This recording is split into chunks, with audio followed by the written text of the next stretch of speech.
Quavius Montgomery stood on the roof of the unfinished building, breathing in the smell of fresh wood and cement. His dark hands, calloused from years of manual labor, rested confidently on his tool belt. He looked around the construction site and felt a surge of pride. Montgomery Construction, the company he'd built from scratch 10 years ago, now filled orders all over Nashville. He'd started with one hammer and a used pickup truck, taking any job he could find. Now he had 20 people working under him, and the company had a 7-figure annual turnover. But despite his success, Quavius never forgot his roots. He personally supervised every project, knew every worker and his family by name. "Boss, the electrical contractors are asking if they can start laying in the east wing," Jamal, the project foreman, called out to him. "Tell them they need to finish reinforcing the ceiling slabs first. I don't want them working under loose beams," Quavius replied as he climbed down the temporary ladder. He glanced at his watch. It was almost 5 o'clock in the evening. One more hour of work and then he could go home to Shania. The thought of his wife brought a smile to his face that quickly faded. Something had changed between them lately, a tension that hadn't been there before. Quavius got into his black SUV and headed for the Nashville suburb, where he and Shania had bought a house 3 years ago. The 2-story colonial-style mansion with white columns and a spacious yard was the epitome of the American dream. The house, which Quavius partially remodeled with his own hands, adding a veranda and expanding the kitchen, as Shania had always dreamed. As he pulled up to the house, he noticed the lights in the windows weren't on. It had become a regular occurrence over the past couple months. Shania was staying late at her dance studio more and more often, explaining it as preparation for competitions or extra lessons with talented students. He parked, entered the empty house, and turned on the hallway light. An antique clock inherited from his father showed 6 o'clock in the evening. Quavius walked to the kitchen, opened the refrigerator, and pulled out a bottle of beer. He was spending more and more evenings alone lately. Shania got home around 8, with eyes glistening with excitement and a slight scent of perfume that Quavius didn't recognize. "How was your day?" he asked, raising his eyes from the papers he was looking over at the dining room table. "Great! We have a city competition coming up and I think a few of my students have a good chance of winning," she replied, avoiding a direct look. "And you?" "The usual. Started a new project on Brentwood Avenue." Shania nodded and went upstairs to take a shower. Their conversations were becoming more and more superficial, confined to domestic matters. Where had the passion that had been between them even a year ago gone? When they could talk all night, or spontaneously take a weekend getaway to Percy Priest Lake. Quavius sighed heavily. Perhaps they were just tired. He'd been working hard building a business, and Shania was putting her heart and soul into her dance studio. Maybe they just needed a vacation to reconnect. His musings were interrupted by a phone call. His brother's name, Tyshawn, popped up on the screen. "Surprise, little brother. I'm back in town," came a familiar voice with a distinctive rasp. Quavius felt his heart skip a beat. Tyshawn hadn't been in Nashville in over 2 years, since he'd gone to Atlanta to build a music career. Their relationship has always been complicated, a mix of brotherly love and constant rivalry. "Tyshawn? That's unexpected. How long are you here for?" "I don't know yet. Maybe for good. Things didn't work out in Atlanta." Tyshawn sounded fake carefree. "I thought I'd stop by for dinner tomorrow, to see you and my beautiful daughter-in-law." Quavius hesitated to answer. The thought of Tyshawn reappearing in their lives made him uneasy. "Of course. Come over. Shania will make something special." Hanging up the phone, Quavius went upstairs and broke the news to his wife. To his surprise, Shania reacted strangely, at first frozen, then showing exaggerated enthusiasm. "Tyshawn is coming back? Great! I'll make his favorite roast with hot sauce, and we should get some whiskey. He likes Jack Daniels, right?" Quavius frowned. He couldn't remember Shania ever showing such interest in his brother's preferences. The next evening, Tyshawn showed up on their doorstep, as effusive and casual as ever. Tall, with shoulder-length dreadlocks, wearing a leather jacket and carrying a guitar case over his shoulder, the complete opposite of Quavius's conservative style. "Brother!" Tyshawn hugged him with exaggerated enthusiasm. "You look solid. Corporate life suits you." "I'm not corporate. I'm an independent contractor," Quavius corrected him, feeling a familiar irritation. "There's the beautiful Shania!" Taishan looked at his brother's wife coming down the stairs. "You grow more beautiful every year." Shania smiled and allowed Taishan to kiss her cheek. Quavius noticed that she had put on more makeup than usual and wore that red dress he had given her for her anniversary. Dinner passed in a strange atmosphere. Taishan was the center of attention as always, telling stories about Atlanta music clubs, nearly signed contracts, and celebrities he supposedly met. Shania listened to him with genuine admiration, laughing even at the mediocre jokes. "Do you remember, Quavius, when you were a kid and you always built forts out of cardboard boxes? And I imagined they were stages for performances?" Taishan laughed, filling his glass for the third time. "You've always been the one who builds, and I've always been the one who dreams." "Yeah, only my boxes still make money," Quavius said dryly. Taishan pretended not to notice the stiletto. "By the way, Shania, I hear you have your own dance studio. I always knew you'd be a success.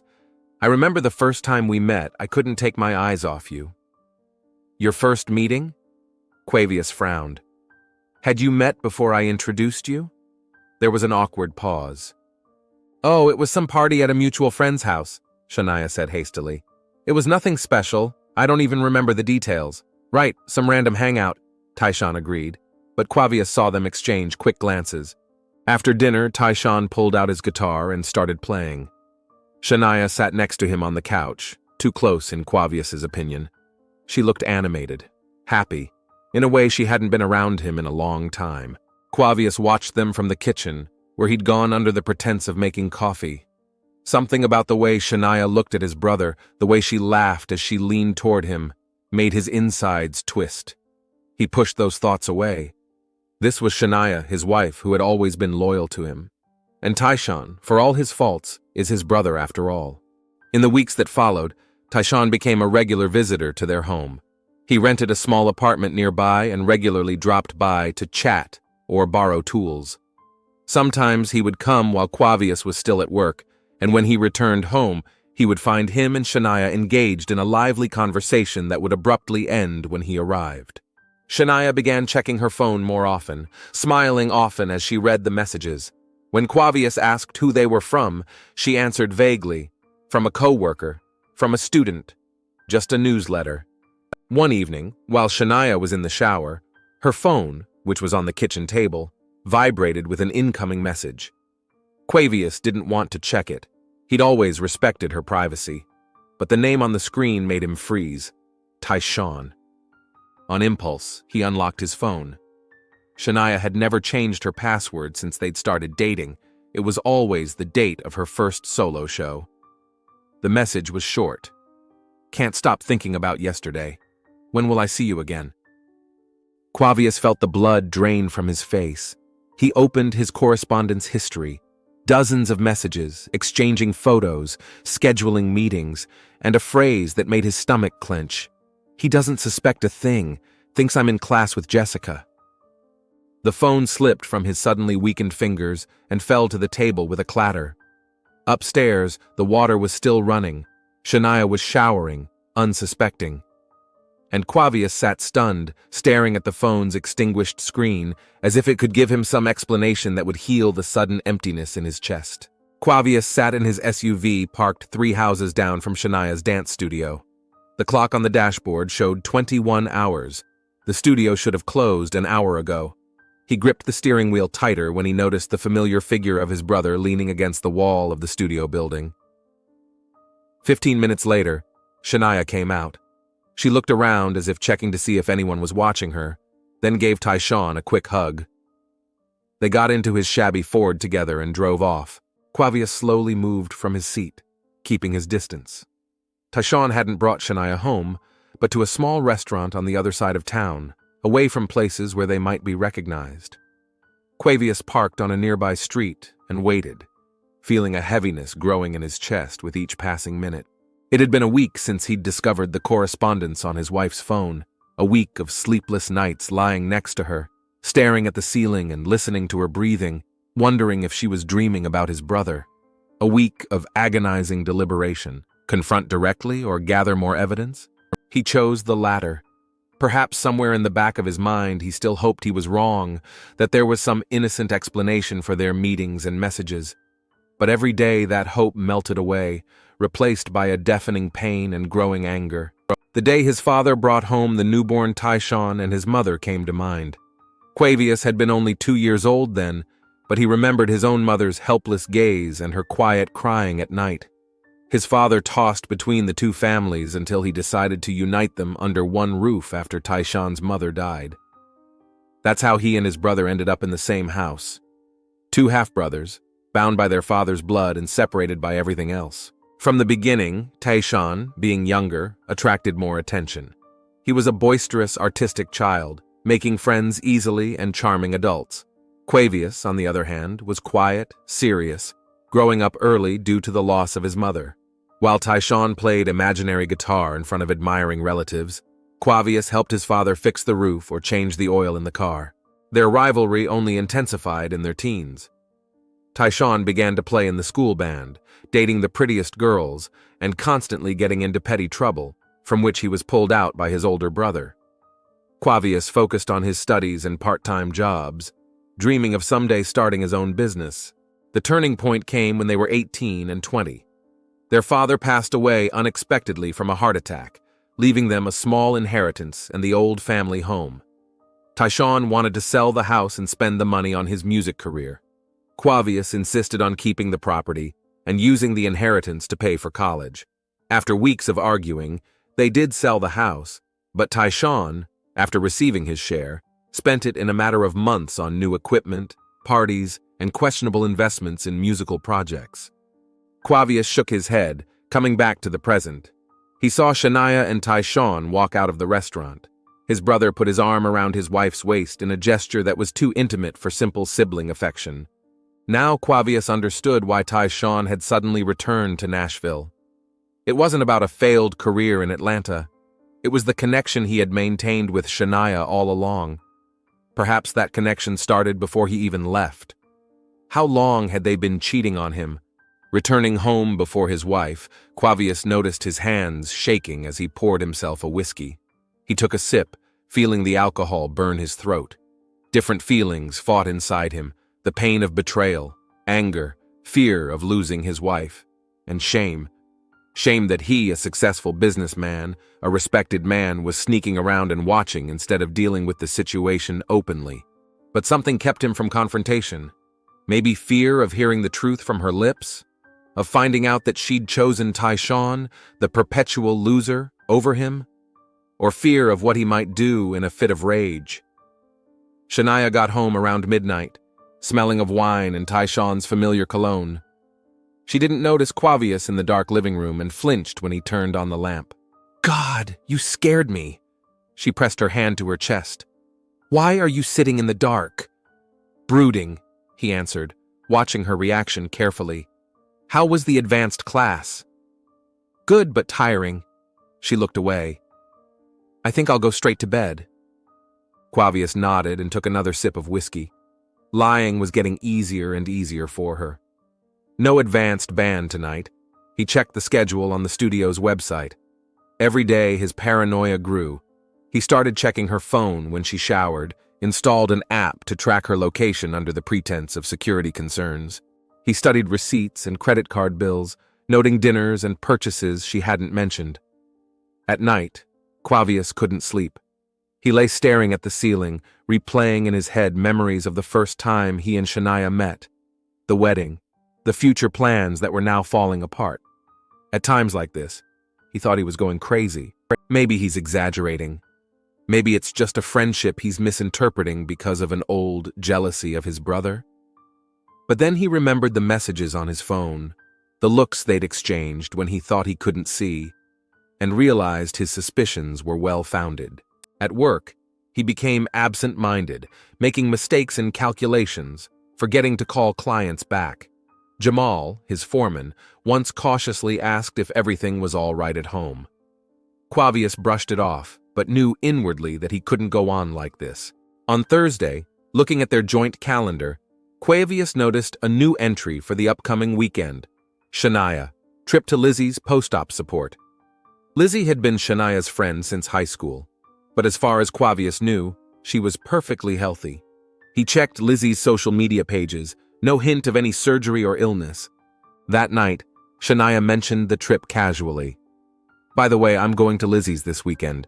She had her gallbladder removed and needs help with the kids. I'll be back Sunday night, okay?" Quavius nodded slowly, watching her face carefully. Of course, give her best wishes for her recovery. Not an hour later, his phone rang. It was Rodney, a longtime client. "Quavius, I'm having a problem with that facility in Chattanooga. The roof is leaking, apparently from last night's downpour. Could you come down this weekend and assess the damage? I'll pay extra." A sudden idea struck Quavius. It was a chance to see what Shania would do when he went away for the weekend. "Of course, Rodney. I'll leave early tomorrow morning and be there all weekend. Send me the address and the time you'll be there." After that call, he informed Shania that he had to leave. "Coincidence, huh? We'll both be away," she said with an ease that seemed fake to him. "Yeah, we'll just have to leave the house empty," he pointed out, watching her reaction carefully. For a moment, he thought something flashed in her eyes. Relief? Impatience? But she quickly averted her gaze and continued packing her bag. In the morning, Shania left first, saying a warm goodbye and wishing him a good trip. As soon as her car was around the corner, Quavius dialed Lizzie's number. As he expected, his wife's friend was surprised to hear that she felt fine and was not expecting Shania to visit. Quavius quickly packed a small bag, defiantly loaded his tools into the trunk and drove out of the yard, waving to a neighbor who was working in the garden. But instead of heading to Chattanooga, he drove a few blocks, parked at a shopping center, and waited. An hour and a half later, he carefully returned to the area of his house and left the car a few streets away, where it couldn't be seen by neighbors. Then, with a quiet stride, as if returning from a walk, he headed toward the back of his property. Before leaving the house, he looked in the basement, where an old closet behind cardboard boxes housed a safe. It held important documents, some cash, and his father's gun, a 12-shot Remington pump-action shotgun that his father used for hunting. Quavius hadn't hunted, but had kept the gun as a memento. He pulled it out now, feeling the cold metal in his hands. He disassembled, cleaned, and reassembled the weapon as his father had taught him, then loaded it and put it in his gym bag along with extra ammunition. "Just in case," he said to himself, not quite sure exactly what he meant by case. Now back stealthily, Quavius sneaked across the backyard to the garden shed, from where he could keep an eye on the house. Inside the shed, it was stuffy and smelled of garden tools and earth. He settled himself so that he could see the driveway and front door through the small window. Time dragged agonizingly slow. He sat in the shed for 3 hours, watching the sun rise higher, casting shadows on his own house, to which he now felt like a stranger. At 1:30, he heard the sound of an approaching car and tensed. Tyshawn's familiar Ford appeared in the street and slowly pulled up to the house. His brother sat in the car for a few minutes, looking around as if checking to see if anyone was watching him. Then Tyshawn got out of the car and headed for the front door. Quavius held his breath as he saw Tyshawn pull out a key, the same spare key he had given his brother, just in case. Tyshawn unlocked the door and stepped inside, closing it behind him. Another half-hour passed. Quavius kept his eyes on the house, clutching the gun case in his hands. His thoughts were as cold and bright as shards of ice in the sun. At the start of the second, Shania's car pulled up. She too looked around before getting out. She was wearing a light summer dress, her hair gathered into a high ponytail. She looked excited and happy. Shania walked quickly to the door and entered the house without ringing the bell. Of course, why ring the bell in your own house? Quavius continued to sit motionless, feeling something inside him break. All doubt had vanished. His wife hadn't gone to visit a sick friend. His brother wasn't just a guest in their home. They were using his absence to meet in his own home, perhaps in his own bed. He opened the case and pulled out the shotgun, automatically checking to make sure it was loaded. The cartridges lay nearby, ready to be used. Quavius took a deep breath in and out, trying to calm his racing heart. He waited another hour, giving them time to settle in, wondering what they were doing in his home. In his life, he had spent years building. Each heartbeat echoed in his temples, each breath required effort. Finally, Quavius stood up, grabbed his rifle and extra ammunition, and quietly walked out of the barn. He moved slowly, deliberately, like a predator stalking prey. The back door was unlocked. Shania always forgot to close it, despite his constant reminders. Quavius slipped quietly through the back door of his house. The clock in the kitchen showed 45 minutes past 3 in the afternoon. The house he had built with his own hands now seemed alien and hostile. From the upstairs bedroom came the sound of music, John Coltrane, saxophone, a tune Tyshawn had always loved. The harmony of the music was a cruel mockery against the disharmony of his life. He gripped his rifle tighter, feeling the weight of the cartridge case on his shoulder. Quavius knew every creaking floorboard in this house and skillfully sidestepped them as he climbed the stairs. Each step was difficult, as if he were walking against a strong current. His thoughts were confused, but one thing remained clear. He must see them together, must know for sure. Outside the bedroom door, Shania's laughter mingled with Tyshawn's deep baritone. Quavius froze, listening. They were talking about him. Did he really believe you went to Lizzie's? Tyshawn's voice sounded mocking. Quavius has always been gullible, Shania replied, with an ease that made something inside him shiver. He never checks what I say, too busy with his construction and his plans. Poor big brother. Tyshawn stretched out. Always thought he was better than me. That he deserved everything he got. You, this house, a successful business. But in reality... Quavius didn't hear the end of the sentence. The blood pounded in his temples, drowning out all sound. He pushed the door open in one sharp movement. They were lying in his bed, on his sheets. Tyshawn sat leaning back against the pillows, naked to the waist. Shania beside him, wearing the silk robe that Quavius had given her last Christmas.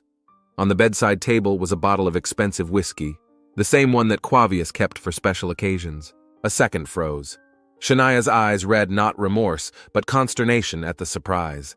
Tyshawn slowly raised his hands in a gesture of reconciliation, the familiar smile on his face, the same one he always used to get out of trouble.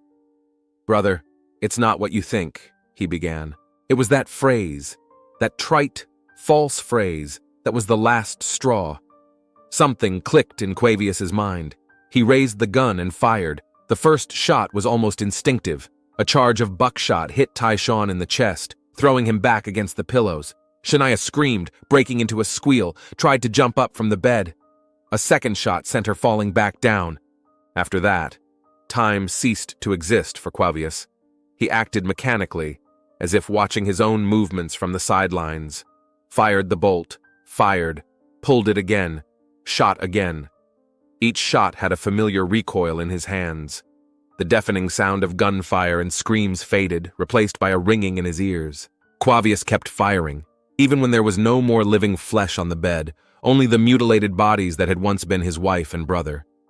He fired methodically, reloading his rifle every 5 shots. He took his time. The ammunition in the cartridge case seemed endless. Fury burned in him, replacing blood. He felt how with each shot years of resentment, jealousy, humiliation flew out along with the buckshot. Each shot was punishment for every time Tyshawn got more attention from his father, for every look Shania lavished on his brother, for every lie they fed him. The room was filled with the smell of gunpowder and copper. The white walls that Quavius had painted himself last year were splattered with red. Tiny droplets settled on his face and hands. He didn't notice it, continuing his terrible work. 13, 14, 15. Somewhere around the 16th shot, Quavius began to count. It brought him back to reality. He counted calmly, as he usually counted boards or nails at a construction site. The process became almost meditative. 21, 22, 23. On the 25th shot, he noticed smoke rising from the gun. The barrel had overheated. On the 30th, his shoulder was numb from the constant recoil, but he kept going. 35, 36, 37. After the 37th shot, Quavius stopped. Not because he'd run out of ammunition or strength. It was just a number that seemed right to him, completed. For a second, he wondered why it was 37, but he couldn't find an answer. His ears were ringing with gunfire, but through that ringing he heard sirens. They were coming closer, sharp, insistent. Only then did Quavius realize that the neighbors couldn't have failed to hear the 37 shots. Someone had probably called the police after the first one. He lowered the shotgun and slowly sat down on the floor by the bed, avoiding looking at what was left on it. A strange calmness swept over him. It was as if all the rage, all the pain, all that had accumulated over the years had been released with the last shot. Now there was only emptiness inside. At that moment, he heard the door being kicked open downstairs. Heavy footsteps. Shouts of, "Police! Drop your weapons!" Quavius didn't move. He knew this was the end of his life. Not when he found the messages on his wife's phone, not when he saw them together on his bed, but now, as he sat in a room filled with gunpowder smoke and death. The first to enter the room was his neighbor, Lamont Pearson, not in uniform, but with a gun in his hand, an ex-military man who retained the habit of always being ready for action. Behind him were two patrolmen with guns at the ready. "Good God," Lamont breathed, looking around at the scene of the massacre. Quavius raised his head and met his eyes. He saw in them not condemnation, but something like sad understanding. Perhaps Lamont had guessed what was happening. Perhaps the whole neighborhood knew of his wife's affair with his brother. Everyone but him. "Guns!" shouted one of the policemen. "Put your weapons away at once!" Quavius slowly placed the gun on the floor and pushed it away with his foot. The patrolman rushed toward him, threw him to the floor, and snapped handcuffs on his wrists. He didn't resist. The words of rights read to him by the young officer sounded as if from another world, distant and unreal. He was lifted to his feet and led out of the room. In the corridor, he saw more policemen, a photographer from the forensic service, and orderlies with stretchers, who already knew that there was no hurry. No one needed help here. When Quavius was taken outside, a crowd had already gathered in front of the house. Neighbors in homemade clothes, random passers-by, even a few children whose parents were trying to push them away. Phone cameras were filming him, bloodied, handcuffed with a blank stare. Tomorrow his face would be all over the news sites on the evening news. Nashville massacre, construction worker shoots wife and brother, 37 shots fired by jealousy. He was seated in the back seat of the patrol car. An officer sat next to him, watching him tensely. Though Quavius showed no signs of aggression, he sat motionless, staring straight ahead, seeing nothing. At the police station, he was led to an interrogation room, a small one with gray walls and a massive desk. His wrists were still shackled, but now his hands were in front, a small mercy that at least allowed him to sit more or less comfortably. Detective Aziza Jallo entered the room 30 minutes later. A tall woman with short pigtails and piercing eyes. She sat down across from me, placed a folder on the desk, and turned on the recorder. "My name is Detective Aziza Jallo." Her voice was calm and professional. "It is now 15 hours and 20 minutes. I'm conducting a preliminary interview with suspect Quavius Montgomery in connection with an incident at 27 Oak Hill Drive." She opened the folder and looked at him. "Do you understand your rights, Mr. Montgomery? You have the right to an attorney. If you cannot afford an attorney, one will be provided by the state. Do you understand that?" Quavius nodded. His voice, when he finally spoke, sounded alien, hoarse, mechanical. "Yes, I understand. Are you prepared to answer my questions without an attorney present?" "Yes." Aziza studied his face for a few seconds, then nodded and continued. "Tell me what happened in your house today." Quavius blinked. The question seemed pointless. "Isn't it obvious what happened?" "I shot them," he said simply. "My wife and my brother." "Why?" "They were lovers." The words came out with difficulty, as if each one had to be torn from his chest. "They used my house for meetings, my bed." The detective wrote something down in her notebook. "How long had you known about their relationship?" "Suspected for a few weeks. I must have found out today." "And immediately decided to kill them?" Quavius shook his head. "I didn't decide. It just happened." 37 shots is not just happened, Mr. Montgomery. There was no judgment in her voice, just a statement of fact. You had to reload your weapon several times. You had time to stop. Quavius didn't answer. How to explain what he himself did not understand? How to describe the moment when control disappeared, giving way to primal rage, when one turns to pure instinct and pain? "You fired 37 times, the detective repeated. "Why 37? That question made him think for some reason. 37. Why did he stop at that number? I don't know, he answered honestly. It seemed right. Detective Jalek continued to ask questions about his relationship with his wife, about his brother, about whether he'd had suspicions before, whether he'd planned the murder beforehand. Quavius answered mechanically, often one-word answers. The details of the interrogation blurred in his mind, merging into a monotonous stream of words. When the interrogation was over, he was transferred to a pre-trial detention cell. A concrete box with a single metal bunk, a toilet in the corner, and a small window in the door. For the first time in his life, he was behind bars. Only when he was alone, sitting on the hard bunk, did Quavius begin to realize the reality of what had happened. Shania is dead. Tyshawn is dead. He killed them both. His wife and his only brother, whatever they were, no longer existed, and he was the reason for that. Strangely, he felt no remorse. Only emptiness and a weariness so deep it penetrated to the bone. Somewhere on the edge of his consciousness was the thought of what awaited him next. Trial, prison, perhaps even the death penalty. But that thought seemed distant and unreal. Only one thing was real. Everything he had built over the years, everything he had worked for, everything he had put his heart into, was gone in an instant. His company, his reputation, his home, his family, all destroyed. Because of the betrayal of those closest to him, because of his own rage. Quavius closed his eyes and saw his home, as it had been when he and Shania had first bought it. He remembered how they'd planned the renovations together, choosing colors for the walls, discussing where to put the couch in the living room. Remembered the first Christmas in this house, when Tyshawn had arrived with gifts, and they'd all been drinking eggnog together by the fireplace. It all seemed like scenes from someone else's life now, a movie he had once watched. In his new reality, there were only concrete walls, a metal bunk, and the weight of what he had done, which would be with him for the rest of his days. Footsteps were heard outside the small window in the cell door. Quavius did not raise his head. Whatever awaited him next, he knew that the worst was over. The worst had happened when he stood in the bedroom doorway with his gun in his hands and saw not remorse on the faces of his wife and brother, but only fear and surprise at being exposed. In that moment, he realized he had already lost them, long before he pulled the trigger.